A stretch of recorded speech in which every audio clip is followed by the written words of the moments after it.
সম্প্রতি অন্তর্বর্তীকালীন সরকারের উপদেষ্টাদের মধ্যে কেউ কেউ জুলাই জাতীয় সনদের বাইরে কোনো বিষয়ে সরকারের সিদ্ধান্তের ঘোষণা প্রসঙ্গে যে সকল বক্তব্য দিচ্ছেন তা গত 10 নভেম্বর অর্থাৎ কালকে রাতে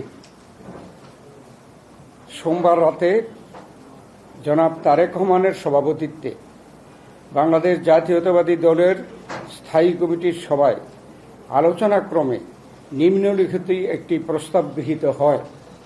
এই প্রস্তাবটি হুবহু আপনাদেরকে অবহিত করা, আপনাদের মাধ্যমে এদেশের মানুষকে অবহিত করার জন্যই আমরা এই প্রেস কনফারেন্স বা সংবাদ সম্মেলনের ব্যবস্থা করেছি।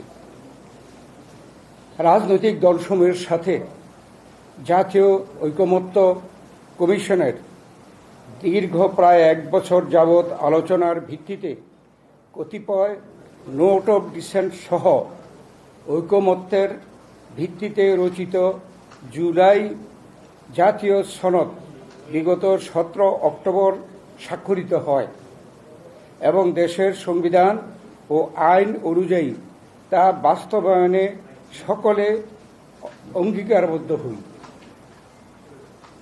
সম্প্রতি অন্তর্বর্তীকালীন সরকারের উপদেষ্টাদের মধ্যে কেউ কেউ জুলাই জাতীয় সনদের বাইরে কোনো বিষয়ে সরকারের সিদ্ধান্তের ঘোষণা প্রসঙ্গে যে সকল বক্তব্য দিচ্ছেন তা বিভ্রান্তিকর এবং ঐকমত্যের ভিত্তিতে গৃহীত সিদ্ধান্ত অগ্রাহ্যের শামিল বা অগ্রাহ্য করার শামিল। আবার আমি এটা পড়ছি যে সরকারের সিদ্ধান্ত ঘোষণার ক্ষেত্রে যেসব বক্তব্য দিচ্ছেন তা বিভ্রান্তিকর এবং ঐকমত্যের ভিত্তিতে গৃহীত সিদ্ধান্ত অগ্রাহ্য করার শামিল। আমরা স্পষ্ট ভাষায় বলতে চাই যে জুলাই জাতীয় সনদে উল্লেখিত বিষয়দের বাইরে সরকার কোনো সিদ্ধান্ত ঘোষণা করলে সনদে স্বাক্ষরকারী কোনো দলের জন্য তা মান্য করার বাধ্যবাধকতা থাকবে না। এটা আমরা আবার বলছি, আমরা স্পষ্ট ভাষায় বলতে চাই যে জুলাই জাতীয় সনদে উল্লেখিত বিষয়দের বাইরে সরকার কোনো সিদ্ধান্ত ঘোষণা করলে সনদে স্বাক্ষরকারী কোনো দলের জন্য তা মান্য করার বাধ্যবাধকতা থাকবে না।